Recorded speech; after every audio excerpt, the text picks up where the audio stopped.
Kecamatan Rupit menyumbang angka kemiskinan tertinggi dari 7 kecamatan di Kabupaten Muratara sebanyak 16.383 jiwa. Setelah Kecamatan Rupit menyusul Kecamatan Karangjaya 12.787 jiwa, Kecamatan Rawas Ilir 9.216 jiwa, Kecamatan Nibung 8.662 jiwa, Kecamatan Rawas Ulu 8.469 jiwa, Kecamatan Ulu Rawas 5.400 jiwa, dan Kecamatan Karangdapo 4.603 jiwa. Berdasarkan data-data tersebut, angka kemiskinan di Kabupaten Muratara terus meningkat.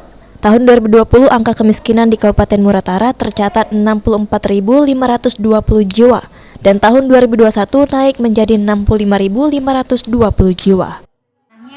Kita mengacu pada keputusan Menteri Sosial menggunakan data terpadu kesejahteraan sosial yang mana dari tahun 2019 ke 2020 itu mengalami peningkatan.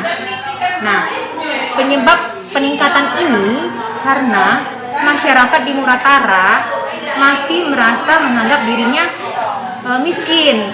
Padahal kriteria kemiskinan itu sudah ada sendiri dari keputusan Kementerian Sosial, yaitu Permensos nomor 146 tahun 2013. Di situ dijelaskan apa saja kriteria fakir miskin itu seperti apa, mulai dari kondisi rumahnya seperti apa, mata pencahariannya juga seperti apa, itu sudah dijelaskan.